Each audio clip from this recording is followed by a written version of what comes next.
Good morning. I'm Mary Ann Grief. I'm a member of the Social Justice.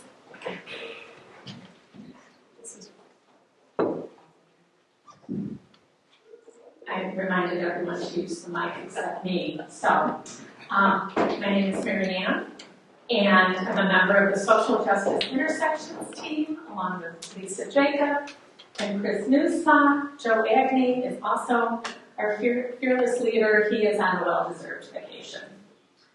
We're delighted that members of the Fall 2025 Inquirers class are going to be joining us in a few minutes. And thanks to Mary Taylor Johnson for making it happen. After our class time, we will break for coffee and snacks. David is putting them out as I speak. And we hope that you'll stay for a little conversation with people who are considering membership at our congregation, and also just to talk about the great wealth of information we're going to be getting this morning on ways to live our faith through our membership at First Church. We'll be leaning into our First Church member statement, which calls us to live our faith in the world. It's not enough to come to Sunday worship. It's not enough to make a pledge, although that's really great, as is sitting on a committee. Jesus asked us specifically to care for the least of us among us. Today, the least of us are the hungry, the unhoused, families who can't afford diapers to help keep their children clean and healthy. In a few minutes, you'll be learning about putting your faith in action through opportunities here at First Church. Everyone should have gotten a handout that has contact information for the various ministry areas. Please feel free to reach out to these folks to learn more about what you can do. It's important to know that we're not asking you to give a huge time commitment necessarily. Everyone has ability and time based on their own schedules. But even a little bit matters, even a little bit helps us move along our greater connection with the world around us. So, we are going to start with Melissa from Interfaith Action. Thank you, Mary Ann. Good to be with you this morning. So, Interfaith Action is a grassroots nonprofit and a coalition of more than 35 faith communities in Evanston. All are committed and inspired by a shared vision of serving people who are hungry or homeless, promoting interfaith dialogue, and advocating for the people we serve. Let's see. Each faith community designates at least one delegate. We recommend two. We now have two at First Church. Pastor Rick has been a delegate for now, this is her second year. And we recently have Courtney Zirkle, who joined us just in June. So, and I'm also on the board of Interfaith Action, and I'm available for questions as well. At First Church, well, you've already heard from Courtney regarding the Vision Keeper Dinner, which is an annual event that honors volunteers in each of our faith communities. The next one you'll hear about is Walk for Warmth, which is on Martin Luther King Day. So, what are the volunteer opportunities? First United Methodist plays an important role in Interfaith Action's network of soup kitchens and overnight shelters.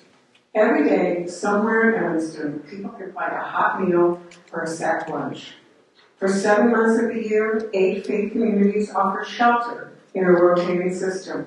Beth will tell you more about how you can volunteer at the First Church Soup Kitchen and Shelter, but I want to tell you that the Soup Kitchen is one of my favorites. It's here where I have really gotten to know and care about the people we serve. They become friends. I'm happy to see them. And I encourage you to become involved with the Soup Kitchen. I don't think you'll regret it. We also hope that you'll consider volunteering at First Church in the overnight shelter, but you can also serve at the 7 other shelters throughout the season. This year, the doors are opening on October 17th at Emmanuel Lutheran Church on Lake Street and will remain open until May of 2026. The city has approved 30 beds for the overnight shelter throughout the winter. And although we have seasonal staff who spend the night at the shelter, there are 2 volunteer shifts that we can encourage you to consider. In the evening, it is from 8:30 to 10. You would give out blankets and water and sign in people as they come in. You'll get to know who they are because you would see them again. Many people stay in the shelter, some over the whole course of the season, many others move in and out. So then the other volunteer shift is early in the morning. It's from 6 to 7 when you come and help clean up. In many faith communities, not in many, but in a few faith communities, you have to take down the cots and stuff all the blankets and sheets into a bag for everyday laundry cleaning. So you can sign up. You can sign up once. You can sign up once a week. You can sign up whenever your schedule allows. Other interfaith opportunities include volunteering in 2-hour shifts at the Hospitality Center, which is the morning shelter at St. Mark's Episcopal Church on Ridge and Grove. It's open 7 to 11, Monday through Friday, throughout the year. This involves welcoming people as they enter, getting to know them, signing them out when they leave. In the last 6 months at the Hospitality Center, we served 192 participants with a total of 2,928 visits. People come to sleep on the mats, eat breakfast, use the computer or hair clippers, brush their teeth, talk with folks, and consult with staff on employment or other questions. And I want to mention another way to become involved, which is serving on an interfaith action committee. I say this because I joined the advocacy committee before I really even knew what the organization was about. The committee's charge to address the root causes of homelessness and food insecurity was where I wanted to be, because I had seen firsthand with our refugee family the difficulty and the struggles of how to put food on the table and pay the rent. I had no idea how to go about it. I was shy about speaking up in public meetings and city council meetings, but over time I learned.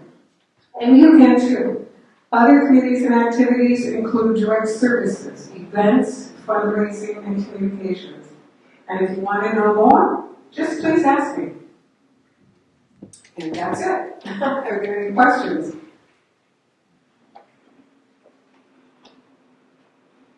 I'll hand it back to you. And just really quickly, I'm going to time you. Melissa came in 5 minutes under. So, so you don't have to be that speedy, but we do have a little extra time.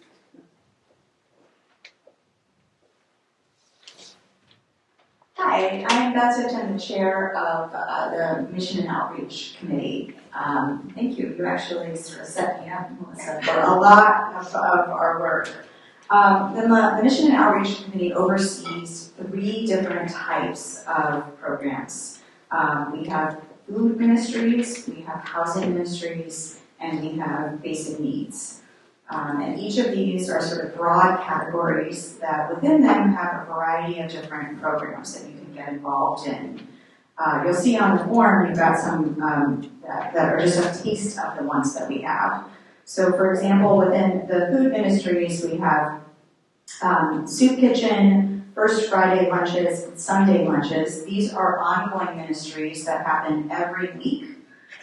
Soup kitchen happens every Thursday at this church. As part of Interfaith, we partner with all of these churches. But our church, because we have a dining room and a kitchen, is the place that it happens. So other churches cycle in various weeks to serve here, but our church hosts it every week. And so some of those weeks we are the cook teams, but every week it's in our kitchen, and every week we are the dining room helpers. And that means that we need a lot of people. We need a lot of people to help in a variety of capacities in keeping that kitchen running, being in the dining room, and cooking. Then we have First Friday lunches. This happens, I think, once a month. There's a cooking. This is also part of Interfaith, right? Yes, it happened at First Congregational Church. First Congregational Church. That's another. On Friday, yeah, it's on Fridays once a month, and they get together, they cook, they bring supplies, they cook, and they serve food right there, lunch right then. Rich Hobson's in charge of that. She's the soup kitchen. Dave Brewster is in charge of that right now.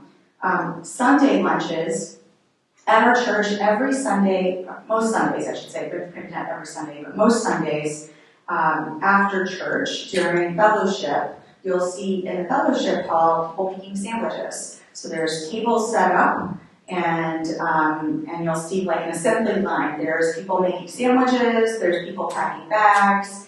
You can just pop in. There's no, like, you don't have to be trained. You don't have to do it every week. You don't have to do it the whole hour. You can just pop in for 5 minutes and make a sandwich. Our kids know how to do it really well. They can be a little bossy because they really know how to do it well. But it's a really great way. We make these sandwiches, we make about 60 of them a week, and we bring them down to a shelter that serves women and children in Chicago, in Rogers Park. And that ministry is run right now by Karen Dillon. We need helpers there too. We need people, obviously, to help cook, or to help make those sandwiches, but also to shop. Like, these are just basic things. Like, this is true in the soup kitchen as well. If you like grocery shopping, we have a lot of volunteer opportunities for you to grocery shop, by the way. A lot of ways that you could just grocery shop, and that would be part of your ministry. And also delivering these. So those are ongoing. I'm mentioning those because those are just year-round opportunities that I think are really nice. You don't have to commit to them. You don't have to do them all the time. You can just pop in when it's possible for you to be involved. And I really want to emphasize that you don't have to make this like lifetime commitment to these things. I don't want ministry to being part of mission and outreach to be something that feels onerous, or that feels like if you step into it for a bit, then you're going to be involved in it for the rest of your life, and the church is going to make you do it forever and ever and be in charge of it. Right? Like, that's not the goal here, okay? Like, the goal is really, like, for you to feel comfortable being involved when you can be involved. We have a lot of other things that are going on the other thing that's going on in the basic needs is the diaper pantry. That is also going on year-round, and there will be opportunities for contributing to the diaper pantry year-round as well. There's various other things that happen throughout the year. So, for example, at Christmas, there's the Star Tree. It's something our church loves. This is in partnership with YOU, and it's in the lobby. There's little stars in a tree, and people shop for different kids. Our church is really into this. And then in terms of housing, we also host for 3 weeks here in the church basement, homeless shelter. And we need people to do basic things like pop in and help for a couple of hours in the evening, or to let people in and out. We have various other needs like this. I'm just trying to think of other things we partner with. We do SnapGap. SnapGap is a partnership where we work to basic needs that are not met by, The SNAP program. By the SNAP program, right? Benefits. You can't purchase anything but food with a SNAP card. Right. So yeah. So if you're in SNAP, you can't purchase things like shampoo or other basic needs, and so people donate these, and then we package them up and sort of send them over to. Do we send them to Interfaith? Where do we send them? Well, now we used to distribute SnapGap at the Produce Mobile. However, the Greater Chicago Food Depository shifted their focus, and we now partner with Vineyard Food Pantry. Oh, Vineyard Food Pantry. Okay. So we are distributing SnapGap items at Vineyard Food Pantry. Interesting. Okay, so Vineyard Food Pantry. So often what happens is people donate these things, we get them in boxes. People will order them from Amazon and they get delivered here, and then our kids often have these days where they unpack it with everything and get them all packaged up, and we load them up to be sent. So there's all of these there's these like one-day activities where you can sign up for one time, then there's these ongoing activities. The big thing I want to emphasize is it's not just volunteering. I mean, these are great ways for you to live your faith and give back and to help people who have far less than you do. But there are also opportunities to live in community with each other. There are ways that you get to know each other outside of the church. Church is not just showing up on Sunday morning. The way I've gotten to know people in this room is through being involved in these activities that are 7 days a week. And so it is in cooking with each other, next to each other, spilling things, making a mess, saying like, I don't know how to cook for 60 people, that you get to know each other and you make friendships. And that's where your faith gets deepened. It's where your commitment to this community gets deepened. And if anything, that is a reason to sign up and try to get involved. It is the way into this community, is through the action, through doing things together. And so I would just encourage you to get involved for that reason alone. If you have any questions, you're welcome to reach out to me. My email is on here, but also we're working really hard to be on Realm. And so you'll find the page on Realm. You will see that there are sign-ups for Soup Kitchen, for Sunday lunches, for Star Tree, various ones of these. I've worked really hard to try to get them to be on Realm. If you're having trouble figuring out how to find them on Realm, you just shoot me an email or find me on Realm and I will help you figure out how to do so. I really want to make it easy for people to get involved.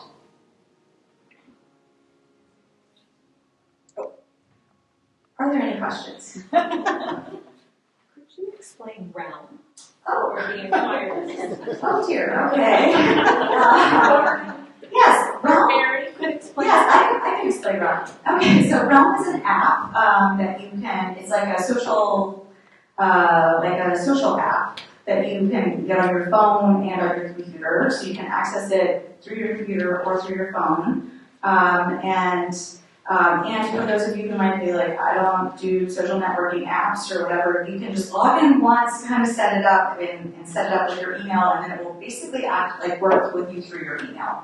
So you'll get emails through it. One of the nice things about Realm is if you spend just a few minutes in it and you put in your interests, and you say, like, I'm interested in food, I'm interested in housing, I'm interested in social justice, whatever you're interested in, eventually, as we fill this out, we build this in our congregation, we're going to be able to it'll be a way to pair you, to sort of suggest activities and things for you, to say like, oh, you're interested in these things? Well, actually, this might be an activity or an opportunity for you. It's also got a membership directory, so often people ask, like, where's the membership directory? Like, where's my printed membership directory? Well, we don't have a printed membership directory. It's instead it's in Realm, and so you can just, if you're looking for, I want to figure out how to email or how to get in contact with somebody, it's right in Realm. You can get all of that information. I encourage you to upload a picture of yourself if you can, if you feel comfortable. I'm terrible with names. And so very often I have to go in Realm and like look at pictures. I'm like, oh, that's who that is. Okay, like that is how I put names and faces myself. And so that may be true for you as well. So it's a really nice way for us to be in connection with each other. It's a way for us to, again, be in community together. You'll see it's where news are posted and things. So instead of being on 85 different places where we've got email listservs for this and spam emails for that and sign-up geniuses for this, the idea is it's all in one place. And Mary, how does this work for new members? Yeah, for new members on our schedule for next week is that we are going to onboard you to Realm. And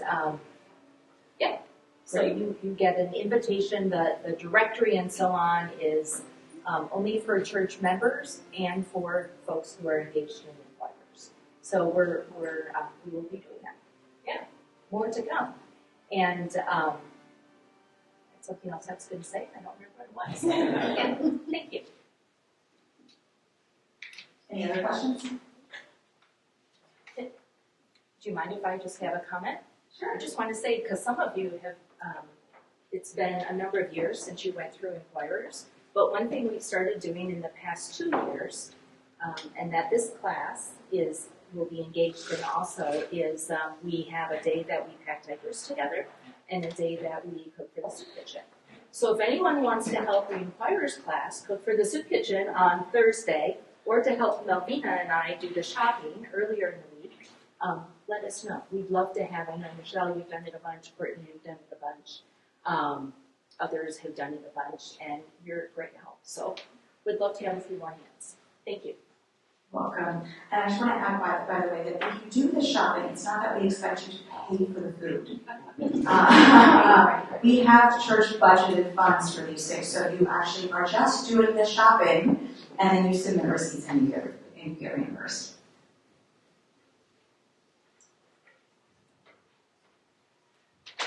Good morning. Morning. My name is Chris Julene. Picking up where Beth left off, I've been a member of the church for about 25 years. I've been involved in Bundle of Blessings since 2013. So yes, I have been involved in a missionary for over almost half my time here in the church. With that said, I come to it willingly.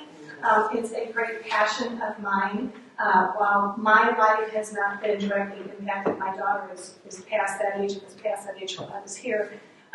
Diaper need in our community is something that came to us to our attention back in 2013. And I'm going to tell you a little bit of background and what we do and why we do it, and then our volunteer opportunities. But so back in 2013, we had a Garrett intern here, and she was tasked with finding another outreach program for the church, like the soup kitchen. And she came across a study that had been done by Huggies and published by the National Diaper Bank Network, which really is a place. It's based in New Haven, Connecticut. It's kind of a clearinghouse for the 250 plus diaper banks or diaper pantries across the United States. And this study showed that at that time, 1 in 3 families in the U.S. with young children suffered from lack of diapers, which basically, and also playing off some of the comments we made here, federal funds, WIC, SNAP, Link Card do not cover paper products, so they do not cover diapers. They do not cover feminine hygiene products, paper towels, things like that. So families who receive this monthly allotment use that to buy food. As things are now, food is more expensive, so there's even less money left over from other additional sources the family may bring in for diapers. Babies have, we've witnessed this ourselves, as well as this was one of the determining factors. People run out of diapers, they put their babies in paper towels. I used to say they put their babies in newspapers, but I don't know how many hard copy newspapers there are anymore. But we deliver diapers to the Nile Center Food Bank, and we've had stories where parents have come in with their infants in plastic bags because they run out of diapers. So our intern back in 2013 got together with a committee. We put our heads together. We modeled our startup diaper bank over one that was already in progress in the city of Chicago. We started delivering 50 diapers to 50 families to 3 different social service agencies here in Evanston. The number 50 was shown what families were short at the end of the month. So we do not give a family a full month's supply of diapers, we give them a supplement. We're currently distributing 50,000 diapers a month to over 950 families. And we have agencies on the waiting list. So we actually now partner with 20 different agencies, 24 different programs through 20 different agencies, from refugee agencies to the school district here. You name it, if it's an early childhood education program in Evanston, they're probably getting diapers from us. They give us their orders at the beginning of every month. Our all volunteer crew, of which, I've got some opportunities here where we love volunteers. Pull those orders every month. We put them in carts, 1 day a month. The partner agencies pull up in their cars or vans, and their employees get out and we load the diapers in their cars and vans, and off they go, and we start again the month after that. We get our diapers through diaper drop-off barrels that are located throughout the Evanston and Skokie community. So if families, their child may outgrow a size, they can dump their leftover diapers in these barrels. We go pick them up, we bring them in, we count them, we sort them and put them in bins in the basement. We bundle them into bundles of 50 or 40, big volunteer opportunity there. Where was I going? Sorry, I lost my train of thought. We also have diaper drives. Different organizations through the city, schools, churches hold diaper drives for us. And then we love money. We can actually buy diapers cheaper. So donations, monetary donations are huge for us as well. So I have a couple more than just a couple, but volunteer opportunities talking about, we have groups come in. I think Mary mentioned the Inquirers class usually comes in once a month or once and bundles diapers for us. Again, if you can count to 40 or 50, we give 40 pull-ups or 50 diapers. We take them out of the boxes or bags they come in and repackage them and put them on the shelves. And I failed to mention, this is housed in our basement. So those of you who haven't seen it, I'm always happy, or one of our members happy to give you a little tour. Little by little, we're taking over other rooms in the basement. We just had this one little room. Now I think we're in 4 or 5 different rooms down there because a couple weeks ago we received a donation, or not a donation, we paid for it, but 200,000 diapers we were able to purchase at a reduced cost. So those come in by semi to an organization called Cradles to Crayons, which maybe you've heard of in the city. We rented 2 26 and a 15-foot U-Haul trucks. We have volunteers who drive down there. We have volunteers who help load the boxes of diapers on pallets. We bring the diapers back to the church, and a church member has crafted a chute that goes to one of the windows in the alley. You pull the truck up to the chute, you shoot the boxes of diapers down there, and then we distribute them to the now 3 or 4 different rooms that we have in the basement.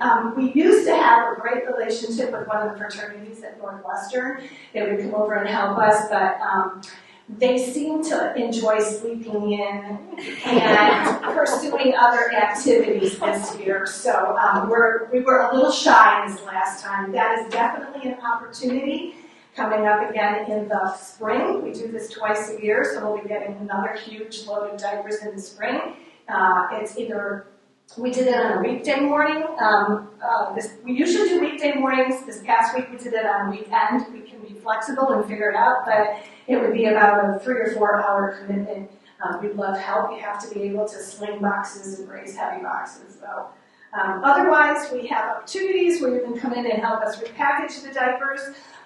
We would love to have some more volunteers be able to go around to the diaper barrels that we have in the community and pull out the diapers that are left there. Our top performing barrels are at the Evanston Library right over here. Goldfish Swim School gets a lot of diapers. I'm probably saying it wrong, but the new community, Prieto Community Center in South Evanston gets diapers. Anyway, we have about 5 or 6, maybe even more, locations. Volunteers who could go pick them up, bring them back to the church for us would be great. They then need to be logged in. If you don't want to log them in, that's fine. If somebody else wants to come in and volunteer to log them in, which basically means you check off how many size 5 diapers we got, how many size 4 diapers, and you put them on the shelf. I already mentioned our bulk delivery, again, which is coming up in April. When we have groups come in to bundle diapers, our volunteers run those packing groups. We'd love to train some more people to help run those groups so that 1 or 2 people aren't always tasked with being people, in charge. It's really simple. You come in, you give like a little tour of the diaper bank to the, the people who are here. You tell them what we do and why we do it, and then you pull diapers and help them get them all packaged. It's great fun. We've had lots of groups from Northwestern. Willie the Wildcat has packed diapers with us twice. We realize it's really hard to pack diapers when you have paws. So they provide more of the entertainment at the event, but all kinds of church groups and Rotary groups and Girl Scout groups and you name it, we have the groups in here. And again, it's a really fun event. Those are during the day and weekends, weeknights.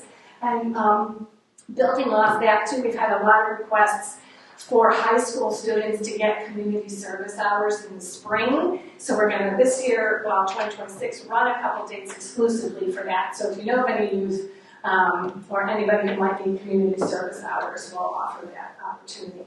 And then last, I'm going to use it up all the time. Last, I want to tell you, it has been mentioned, our biggest fundraiser of the year is coming up next month. It's called Bottoms Up. This is an event where we generate most of our yearly budget income. Fundraising these days is taking a hit, understandably, but we're guardedly optimistic that we'll have a good turnout to our event. It's at Double Clutch Brewery in Evanston. I've got information over there, handouts. You'll probably see it in the bulletin and around the church. It's a very low-key fundraiser. If you've ever been to Double Clutch, it's a fun venue. We do heavy appetizers. We have a short program. We might have some surprises this year up our sleeve. You never know. But it's a Sunday night from 5 to 8, so it's really kind of easy, fun and fellowship and fundraising all wrapped up in one. So again, I'm available for any questions. We also have a website, www.fundofblessingsdenverbank.org. Got a lot of information on it, as well as ways that you can get in touch with us through the website as well, too. So, thank you. Thank you. Any questions for Chris?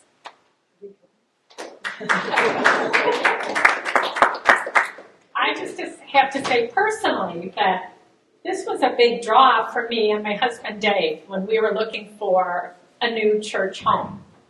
This ministry is amazing, and the impact given this really small team, but a very dedicated team, lovely human beings.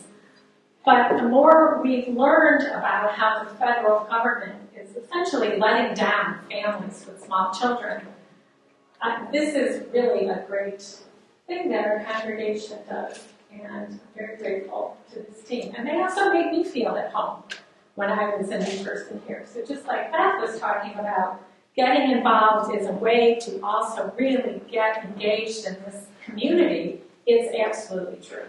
So, very grateful. All right, I'm Mary Ann, as I said before, and I am here representing the Earth Care Committee. We are a team of First Church members working together to inspire the congregation to be better stewards of our beloved church, of our beloved planet Earth. We know old habits are hard to break, so we are not about shaming or blaming. We believe we can take small, smart, friendly steps together to start reducing First Church's impact on the environment. So there are 3 projects we are eager for volunteers right now. The first is our Styrofoam program. I'm kind of proud to say that we are known in Evanston as the church that takes Styrofoam. And that's because no one else will. At this moment in time, there are very few options for recycling Styrofoam. Most city curbside recycling programs won't take it. Evanston is one of them. That's because Styrofoam's bulkiness and low density, I've learned so much about this. Styrofoam is over 90% air, which makes sense when it's so light, right? But surprisingly, that's a problem when it comes to recycling it. In order to recycle it, you have to have an expensive densifier equipment. It's a tough one. Most cities don't have, they can't afford it, they don't want to put it in the budget. And then the problem is, once Styrofoam ends up in landfills, it takes, this is a fact, 500 to 1,000 years to decompose. And along the way, it releases harmful chemicals into our environment. So what can we do? Thankfully, a few years back, First Church member Phyllis Bird and Earth Care Committee founder Phyllis Bird, I should add, started organizing a recycling program here at First Church. Maybe you've seen First Church members in the little alcove at the Church Street entrance helping community members unload styrofoam from their cars. Word about this ministry has spread, and we are getting lots and lots and lots of styrofoam, and that's why we need help. We need volunteers on every third Saturday of the month from 10 to noon to help community members with their drop-off. You can come for an hour. You can stay for both hours. It all helps. We also need drivers throughout the month to help take carloads of styrofoam to 3 locations who have invested in this expensive equipment. One is Apt in Glenview. There's the Dart Container Corporation on Chicago's southwest side, and the Mount Prospect Public Works. Styrofoam is a great opportunity for families with school-age kids and also high school kids looking for service hours. We've got contact information for Roxanne and Paula on the handout. They would be thrilled to hear from you. There's training provided, even though it's pretty straightforward. But it's a wonderful way to contribute as much time as you've got, and it has a huge impact on helping Evanston as a community get greener. Any questions about that? So another ministry, I'm sorry. I just want to know how does that work? How do you get rid of the styrofoam? I mean, I can't explain that machine. That is above my pay grade. However, Courtney, I'd be delighted to just do a little research for you. All I know is that it's not the kind of thing that cities want to invest in, because the return on the investment appears to be minimal. It's confusing, isn't it? We're surrounded by styrofoam. You get takeout, it's in a styrofoam container. We will tell you that Illinois passed a law recently by January of 2030. It will be illegal to use recycling for food containers, okay? So that's a step in the right direction. Unfortunately, we'll still have to recycle the rigid, the styrofoam that comes in packaging. That law is not addressing that. So the problem isn't going away. And I'd be glad to look into it a little bit more for you, Courtney. All I know is that it's just not, it isn't something that communities have been able to tackle on their own because of the high cost of these machines. Well, does it convert the styrofoam into something else that's useful, or compress it into something? yeah. These are all good questions. This is not my committee. I am just here begging on behalf of the committee for you to sign up and help out. But Science. I'm a writer and an English major, so. Right. But these are all good questions, and I think the more we know about this, the better we understand the problem. So I really appreciate these questions. And we would I'll let Roxanne and Paula know that people are eager to understand the need. You set you up for the library really well. Oh, did it? Let's set you up for the Oh, library. thank you. Well, I don't know, we have a book on styrofoam. But anyway, so thank you for raising that question. That's really good information for the committee. Next up is the Earth Care Library, which you may have noticed once a month during community hour in the Great Hall. And it's a small and thoughtfully curated collection of books for all ages to inspire a love of creation and a heart for action. You'll find books for all ages. We have board books. This is a great book, Nature's Best Hope. If you're a gardener and you'd like to figure out how to garden a little more green, and he's lovely because he doesn't make you feel bad about what you've been doing previously. He encourages you to look for opportunities. Robin Wall Kimmerer is a beloved author in this congregation. We have several copies of Breathing Sweetgrass, along with her new book, The Service Berry. And then we have just so many lovely books with beautiful illustrations. This is a really accessible book for kids to kind of get them invested in science. And we know that when we read to kids and help them just engage with the wonder of nature, they become just terrific ambassadors for living a greener life. So we need volunteers to help with checking out books once a month. It's like a half an hour commitment, 11:30 to 12. We don't expect you to be a librarian. We just expect you to encourage people to look at what's on display and then sign a little sheet when they take a book home so you know where it's gone. And you'll find Jenny's contact information on the handout.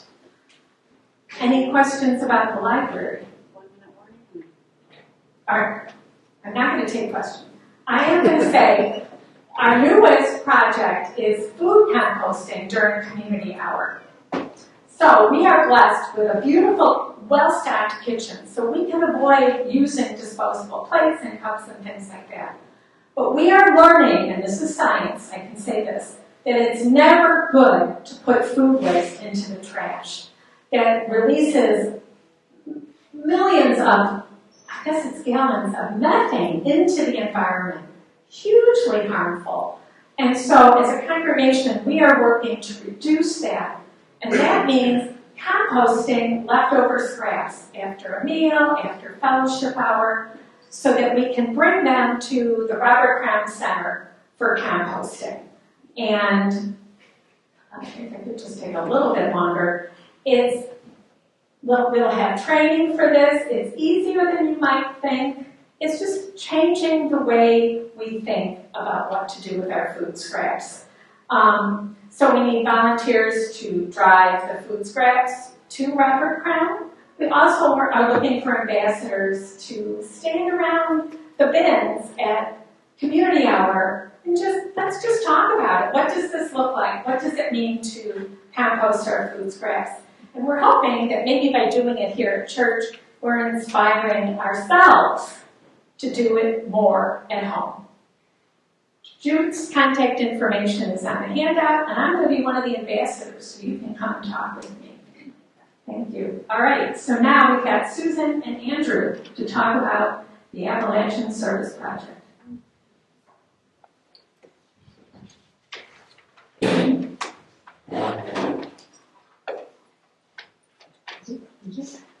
My name is Susan, and I'll be talking about ASP, the Appalachian Circus Project. So this is a organization with a very long history that works in Appalachia to make homes warmer, safer, and drier. So these are not new builds, which we may be more familiar with here, like the Habitat for Humanity, but instead it's mostly making repairs to houses that are already there to improve the livability for the people who are living in them. So this could mean anything from building a wheelchair ramp to fixing the siding, to repairing underfloor, to digging a drainage ditch, things like that. And there's actually two trips. So the main trip is primarily a service project for the youth, and that's in the summer. The coming year, it's going to be July 11th to 18th. Yes. So you can already sign up for that now if you'd be interested.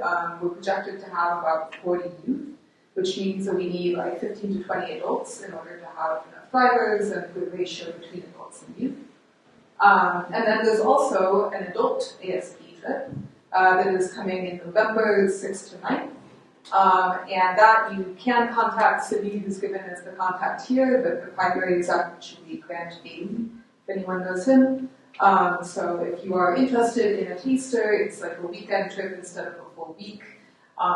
Or if you are a little intimidated about interacting with youth and want to try it out with some adults first, that would be a good way to get into that.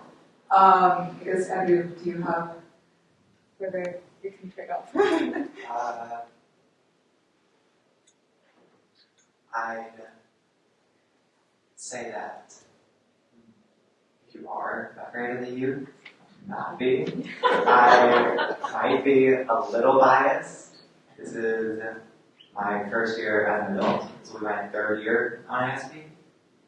this coming summer and November for the adult ASP. It is a really great opportunity to get to know the youth from the youth, like middle school youth, to the older youth that'll be the new adults, not myself.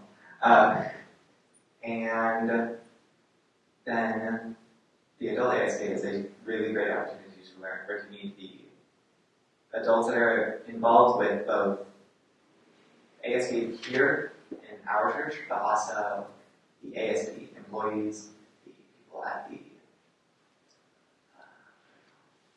the places we go to, the centers, ASP centers, and also the homeowners and the other churches at the centers that we meet.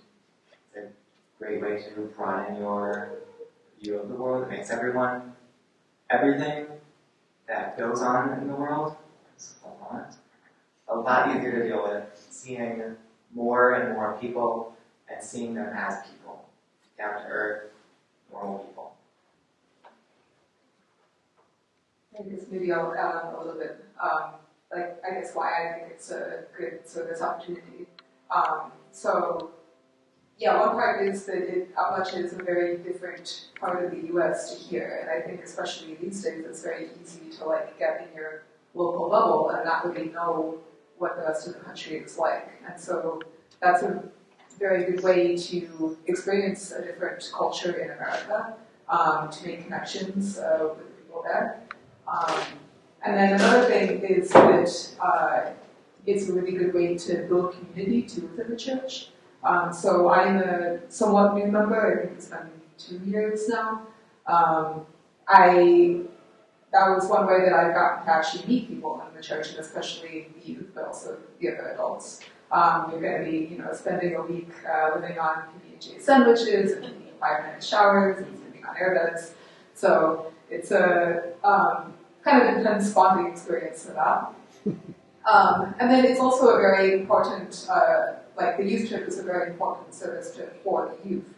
And we need to have sufficient adults to be able to take all of the youth who want to go. And it's a very large group. It's not just youth from this church. We're actually partnering now with, is it Presbyterian? So we're going to have a partner church this year. Also, a lot of the youth bring their friends in the school. So it's a good outreach into the community here as well. We want to be able to support that.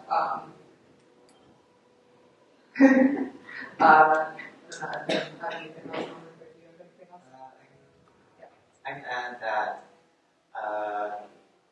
that it is not as honestly off-putting as it sounds to take a week in the middle of your summer away and have to use your time on your job to go do charity work. Doesn't sound super fun, but I can vouch it is the best week of the year. I think anyone who's been can say it's the best week of every year.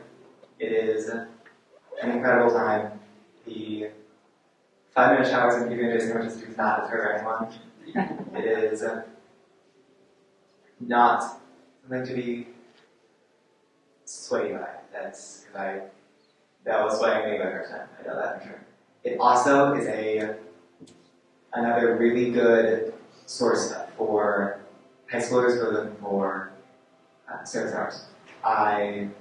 That's why I did my first year. I think it sets over half of the required service hours. That was all they did long. So it is an incredible opportunity, both just out in service hours, and it's really fun. One final thing. If you're also intimidated by you don't know how to do construction, you do get training. There's people they usually mix the crews so that there's a mix of people who are new, who have a lot of experience, things like that, so you can learn on the job. And then there's also always a wide range of projects. So there's some things that are more straightforward. If it's your first time, you can do painting or drywall, and then you can build up to other projects. So, yeah.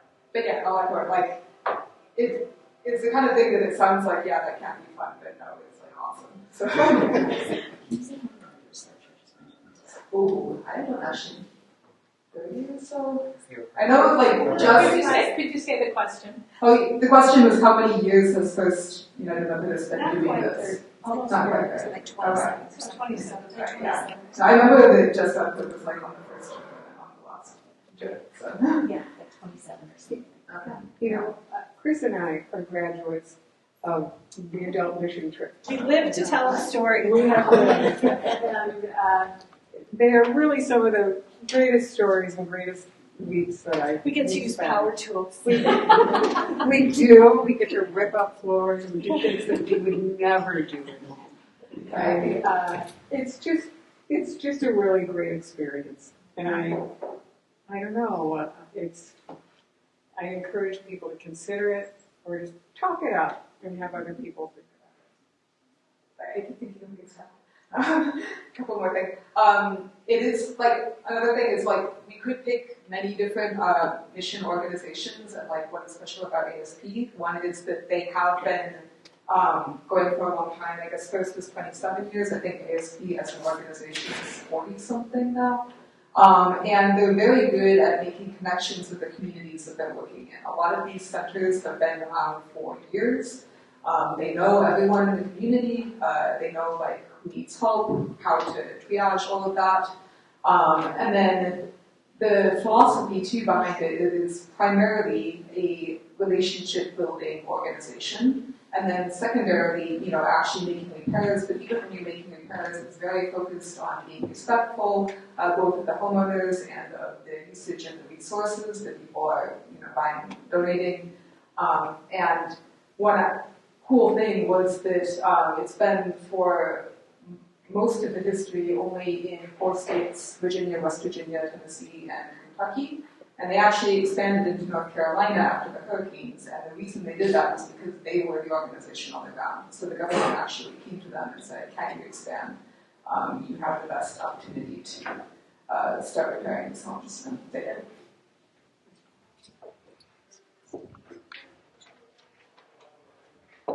Well, I just want to thank our panelists this morning. Let's just give them a hand.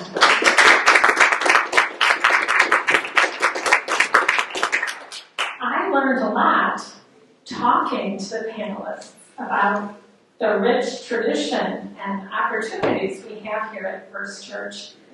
And I liked what Melissa said about talking things up. Sometimes the best way to encourage someone to try a volunteer opportunity is to just let them know it exists. Let them know how they can connect with the right person. We hope that the handout is useful. I was really glad to hear that Mission and Outreach has a web page. That's super exciting, and I think for our inquirers and new members, that'll be a great way just to look into what Realm has to offer. But I do hope that we'll take this opportunity seriously as people who are believers. We believe that we have a way to share God's love in very concrete ways in our community. So, if you didn't get a handout, there should still be some left. And thank you again for coming. Oh, and we'll be gathering in the back for some drinks. Thanks to Mary and the membership committee for doing that. Yeah. Do the closing. So now we're closing.